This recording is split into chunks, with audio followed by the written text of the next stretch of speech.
अरे पागल, तुम इतना भी नहीं जानते क्या? ये सब खरीदा नहीं है। मेरी बेटी खेल में, पढ़ाई में, सभी में फर्स्ट आई है। उसी की ऐसा भी नाम है बुद्धू। Madhav, you are so innocent. मैं समझा नहीं मैम साहब।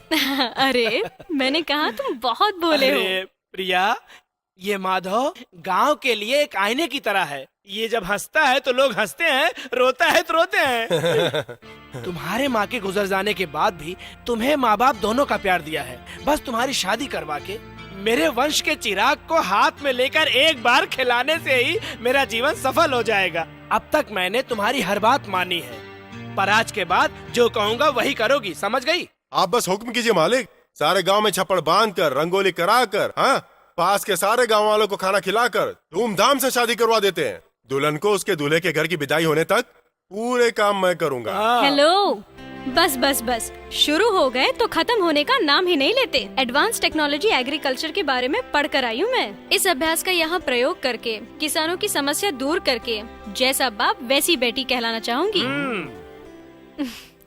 डैडी डैडी, मुझे इतनी जल्दी शादी नहीं करनी। अच्छा ठीक है।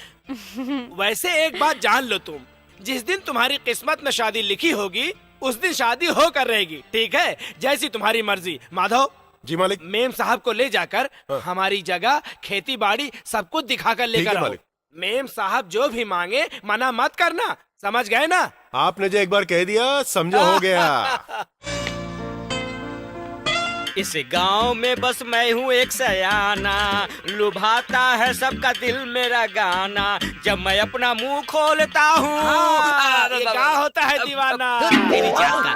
तू इतने दिनों से कहाँ चला गया था शिष्य? तुम्हें देखे हुए कितने दिन हो गए पता है बिरला? टाटा अपनी जिंदगी से परेशान होकर तपस्या करने हिमालय पर्वत चला गया था। ज्यादा ठंडी लग रही थी, वापस आ गया। वैसे टाटा, तुम हमेशा खुशी रहते हो, इसका राज क्या है? बताओ ना, बताओ ना। बैठ जा बिरला। नहीं टाटा। बैठ जा। नहीं टाटा। अबे बैठ, नखरा क्यों कर रहा है? खुश रहने के लिए क्या करना चाहिए, उसका क्या उपाय है, यही जानना चाहता है ना? तो सुन, एक खुशबूदार मोगरे का फूल ले लेना, 1 किलो बर्फी ले लेना, मेरी औरत के पास जाना, उससे ये देना, फिर वो बाहों में आती है, रूम में ले जाती है, लाइट बंद करती है, फिर क्या सुबह तक मजा ही मजा आता है बिरला। टाटा, ये सच है क्या? ऐसा करने से दुख दूर होगा क्या? बोले तो परेशानी दूर हो जाती है। अगर मेरी बात गलत हुई तो थूक कर मुझे 2 गाली दे देना बिरला।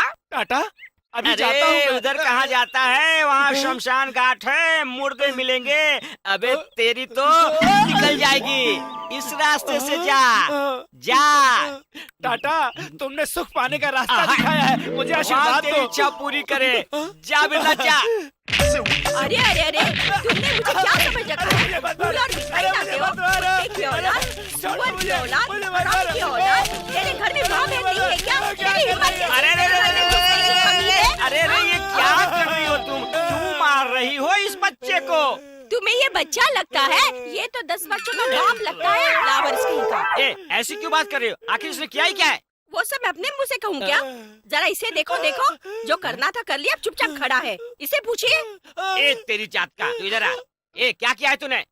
टाटा, इंसान को खुश रखना है तो क्या करना चाहिए, आपने ही तो कहा था। हाँ, खुशबूदार मोगरे का फूल लेकर और 1 किलो बर्फी देने से काम बन जाएगा, ऐसा मैंने कहा था। वही तो मैंने किया टाटा, और इस बात के लिए मुझे झाड़ू से मारने लगी। मैंने गलत किया क्या? अरे नहीं नहीं नहीं नहीं, बिल्कुल गलत नहीं है। मेरी औरत ने तुम्हें सिर्फ झाड़ू से मारा, ये उसकी सबसे बड़ी गलती है। अबे साले कमीने, मुझे तो मार मार कर खत्म कर देना चाहिए। मेरी औरत मेरी औरत को बड़ी जाता है। अरे मुझे मेरा ही घर मिला था, मेरी औरत मिली क्या? नहीं। कितना बदनसीब हूँ मैं, इस उम्र में अपने पोते पोतियों के साथ खेलने के बजाय, भगवान का नाम लेने के बजाय कुष्ठ रोग का शिकार होकर तुम्हें बहुत दुख दे रहा हूँ मैं। ऐसा मत कहिए जी, अगर हमारी किस्मत में ये दुख लिखा है भगवान ने, तो कहीं और सुख भी तो लिखा होगा। जब हम बच्चे के लिए उसके आगे रोते रहे तो उसने हमें बच्चे दिए, बच्चों के साथ खेलकर जीवन बिताने के समय में उसने यह कुष्ठ रोग की बीमारी दे दी, अपने बच्चों से ही दूर कर दिया। इसका अंत कब होगा? इस बेजान शरीर से आत्मा को मुक्ति कब मिलेगी? मुक्ति कब मिलेगी? अरे अरे माधव, माधव, तुम्हें अभी बहुत जीना है। तुमने मुझ जैसे पापी को क्यों छुआ? जीवन में माँ बाप का प्यार ना हो, ये भी कोई जीवन है? अगर मुझे जन्म देने वाले मेरे पिताजी को ये रोग होता तो मैं उनकी सेवा नहीं करता?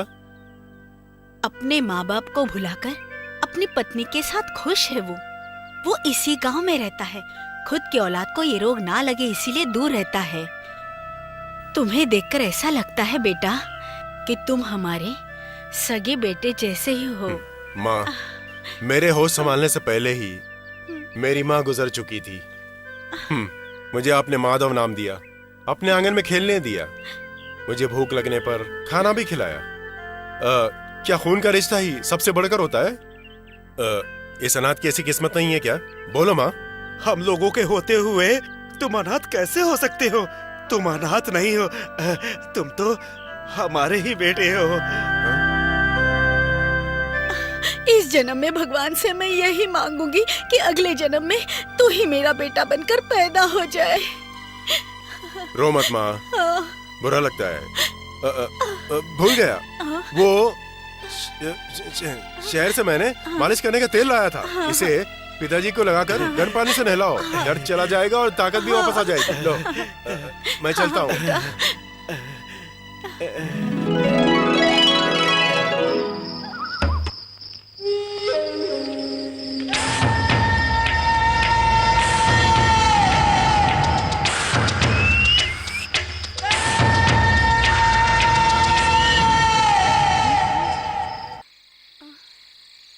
इधर आना, आजा पिताजी। आजा आजा।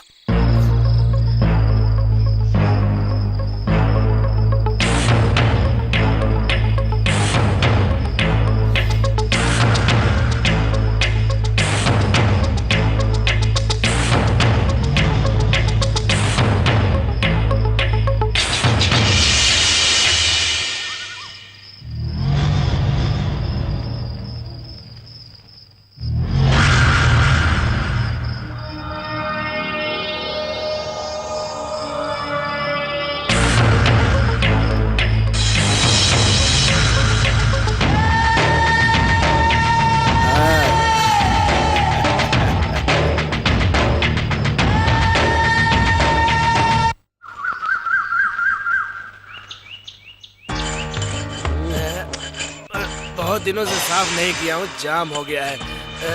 गोली दो। लीजिए माँ।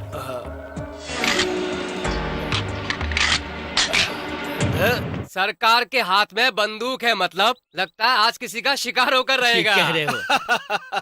आइए आइए, बैठिए बैठिए। बंदूक लाइए। और बताइए, आज सभी लोग एक साथ यहाँ पर, क्या बात है? गांव का त्योहार नजदीक जो आया है सरकार, इसलिए तैयारी करनी थी। अच्छा प्रिया बेटी, 4 गिलास छाछ लेकर आओ। तैयारी होते ही 1 हफ्ते में मेला भी खत्म हो जाएगा, इसलिए तैयारी शुरू करने से पहले आपको पूछना जरूरी था। पड़ोस के गांव में खबर भिजवा दो, हर वर्ष जिस तरह मनाते हैं उसी तरह इस बार भी मनाएंगे। ठीक है। हमारे गांव में कोई बेसहाय बेरोजगार ना हो, इसलिए मेले में कुश्ती का मुकाबला करवाकर हमारे जीतने वाले पहलवान को आप 2 एकड़ जमीन दान करते थे।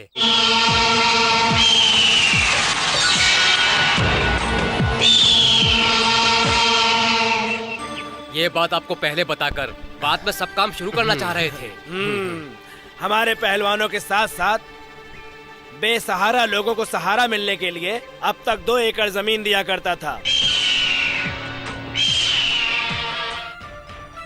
इस साल मेरी बेटी की आने की खुशी में 5 एकड़ जमीन दूंगा। मालिक, गंदी जगहों पे पलने वाला, मांस मच्छी खाकर जीने वाले चील की छाया आप पर पड़ रही थी, और आप हमारे भगवान हैं।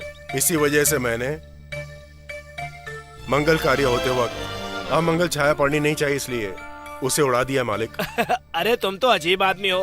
अरे व्रत रखकर भगवान से वर मांगने वाले लोग वर जल्दी ना मिले तो भगवान को कोसते रहते हैं। ऐसे लोगों से ये दुनिया भरी हुई है। देखो, मुझ पर निष्ठा होनी चाहिए, लेकिन इतनी भक्ति नहीं होनी चाहिए बेटे। माधव, आने वाले रास्ते में अच्छे लोगों की बुरे लोगों की दोनों की छाया पड़ती है, तो क्या तुम बुरे लोगों को मारते रहोगे? जरा बात को समझा करो। चलो चलो, बहुत काम बाकी है।